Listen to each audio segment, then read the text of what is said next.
Elio came out a little bit earlier this year in 2025, and it is Pixar's latest movie centering around a young kid named Elio who, after his parents died, finds himself a little bit lost in the world. He's living with his aunt, but he doesn't fully feel comfortable around her, and he wants nothing more than to feel as though he belongs in the world. So he looks to the stars, hoping that one day a UFO will show up and abduct him to take him away from Earth. Which is exactly what happens. Aliens abduct him, believing he is the leader of the Earth and will help them face the galaxy's biggest foe. Biggest thing about this movie is that it is my first time watching it. That leaves only one Pixar movie that I have yet to watch, which is Ratatouille. This movie reminds me a lot of the stories that you would hear growing up about kids running away from home and joining the circus. Except instead of the circus, you're talking about aliens. But the same kind of thing is seen here, which is, a kid who feels lost and lonely and feels like he doesn't belong, and the only people that he believes will see him for who he is are aliens. The kids that have run away from home to join the circus obviously feel like a circus member themselves. They feel weird and out of place, an outcast of sorts, same exact thing. But what are my first impressions of Elio? Well, first of all, I want to say Elio.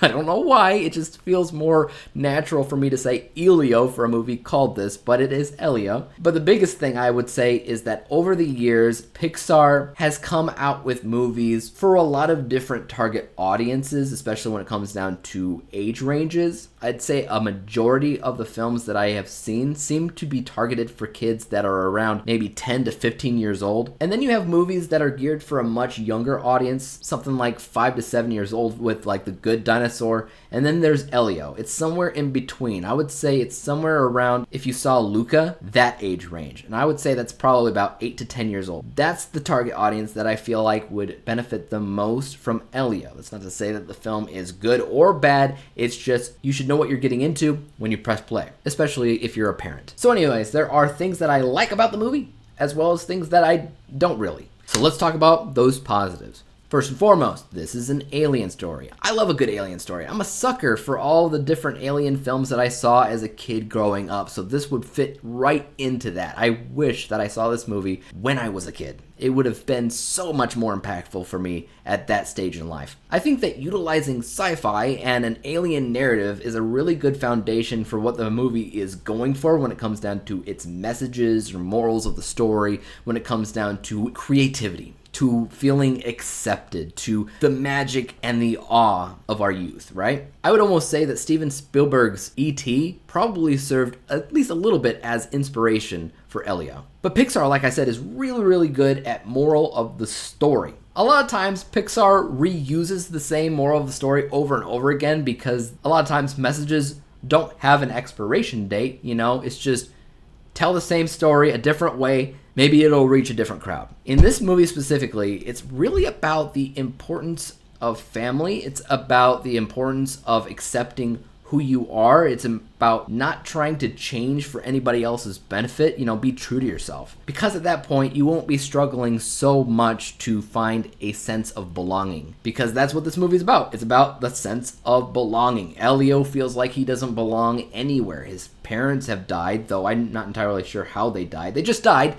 And he's living with his aunt. He doesn't feel like he belongs with his aunt. He feels like his aunt doesn't love him or doesn't care that he's existing. He wants to be anywhere else. That's why he spends a majority of his time looking to the stars, wishing he was among them. But yeah, honesty is the best policy. Be open. Communicate your feelings. Because if you hide it deep down inside, you're going to end up just hurting yourself. The next positive that I want to talk about this movie is obviously the graphics. Now, this is completely expected with Pixar at this point. If we went to the movies and we turned on a Pixar film and it turned out to be absolutely rubbish with the graphics, I think that we would all revolt. Obviously, the animation in this film is pretty darn good. So obviously, I don't really feel the need to dive into what this movie looks like and how it works because it is as expected with Pixar. Same for all the other movies and same for this. So let's talk a little bit about those negatives. Now, this is probably going to differ depending on who you are. For me, it really comes down to the engagement. Obviously, I'm not part of the target audience, so you can take this with a grain of salt, but I was not pulled into the story as much as I'm sure the filmmakers wanted you to be, or at least wanted the kids watching it to be.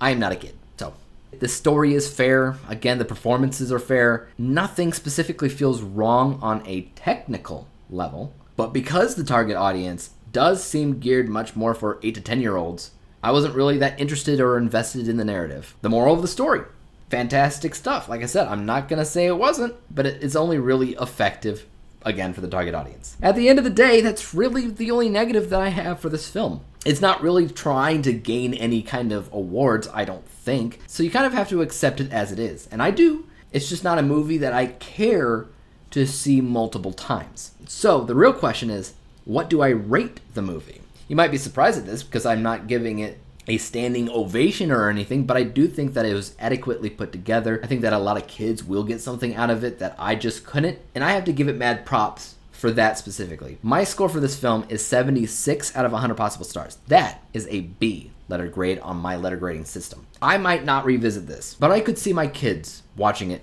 over and over and over again because it seems like a fun time for them, and that deserves props. But what about you guys though? Have you seen Elio? Are you a big fan of this movie? Are you a big fan of all the Pixar films? Please leave your thoughts in the comment section down below what your favorite Pixar film is. And as for YouTube, you guys know what to do. Hit the like, subscribe button, and bell to be notified when I come out with my next review, whenever and whatever that may be on. And until that day comes, peace out.